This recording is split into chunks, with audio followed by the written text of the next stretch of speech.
He was called the Acid King. He was one of the first, if not the very first, to produce LSD in extremely large quantities that could be marketed throughout America.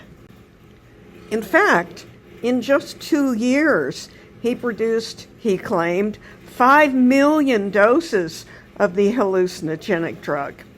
I'm talking about Owsley Stanley, who has been called the father of LSD. But what's of particular interest is not just his drug manufacturing or his diverse pursuits, but his peculiar, weird, all meat only diet.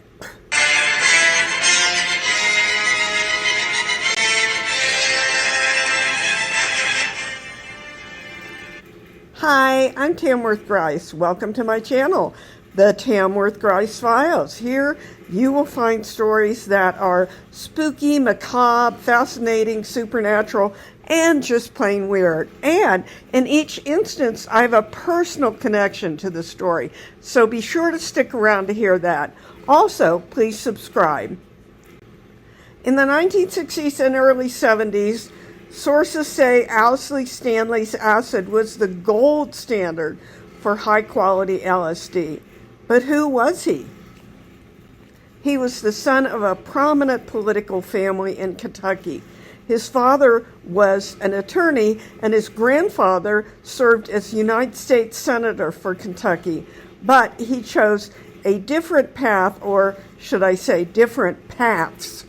As a Renaissance man with diverse talents and interests, he first studied engineering and worked on the SM-64 Navajo supersonic cruise missile. After moving to Los Angeles, he took up ballet, and for a while, he was a professional dancer.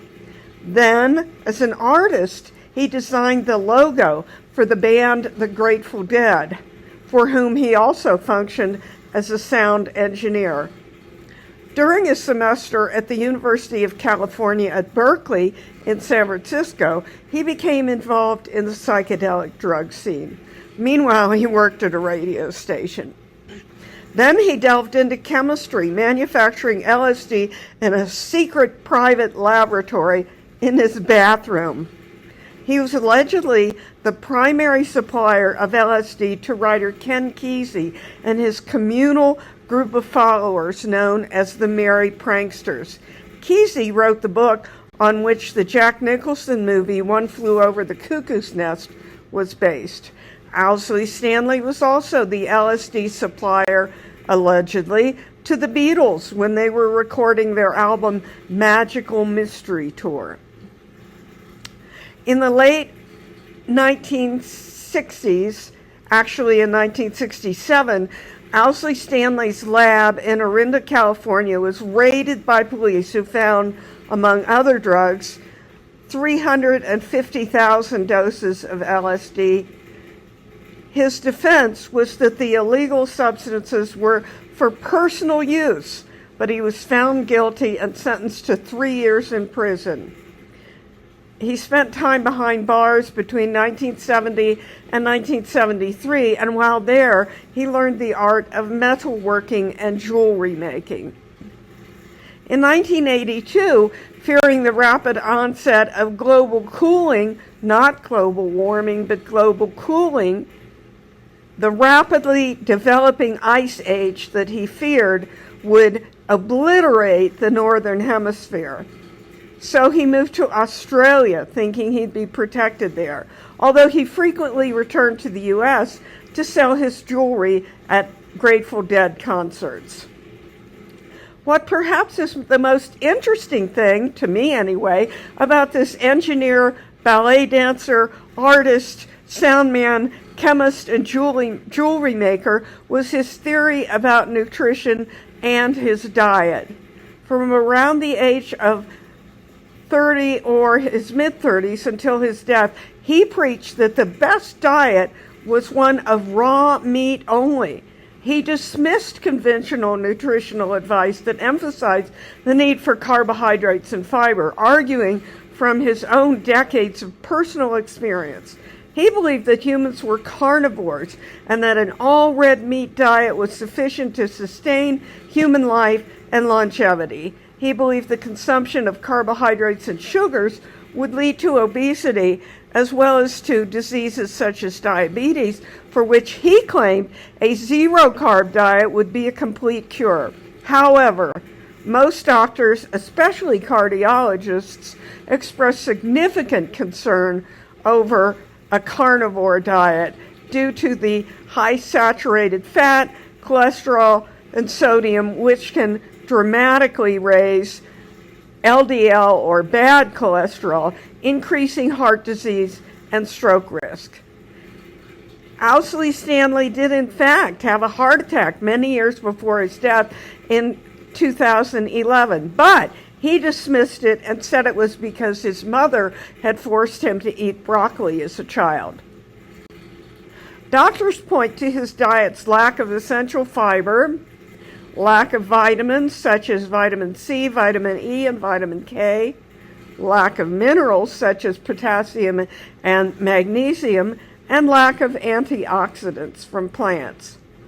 Doctors believe the all-meat diet that Owsley Stanley pursued has the potential to lead to nutritional deficiencies, inflammation, elevated LDL or bad cholesterol, as I mentioned earlier, and heart disease, as I also mentioned earlier, and stroke risk. Mainstream cardiology tends to view an all-meat diet, such as Owsley Stanley had, as potentially harmful long-term.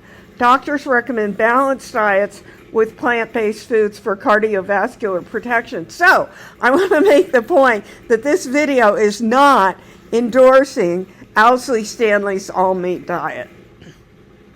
Ironically, perhaps, Stanley died from a car accident at the age of 76.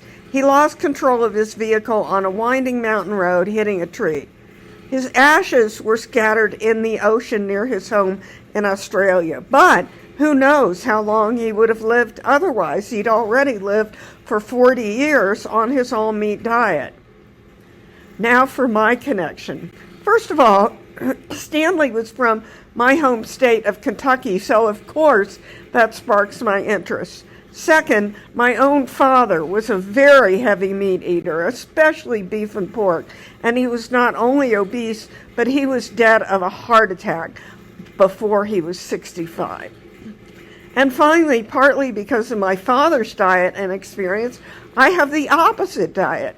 Since my early 20s, I've primarily been a vegetarian, although I will occasionally, maybe once a year, have a hamburger or a steak if I'm out with friends, and I sometimes eat salmon or foods such as sweet and sour chicken.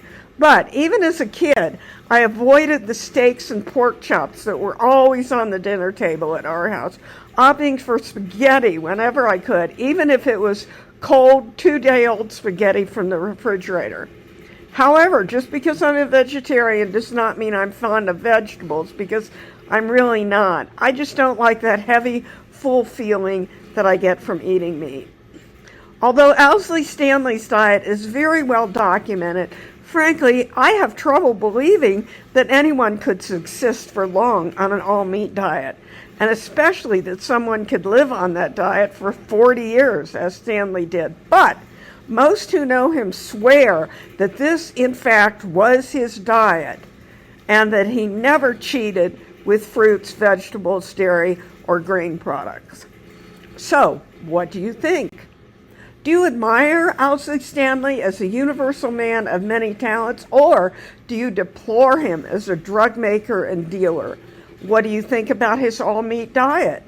Do you think it's healthy to go without eating fruits and vegetables? Have you ever tried a vegetarian diet, or a vegan diet, or an all-meat diet?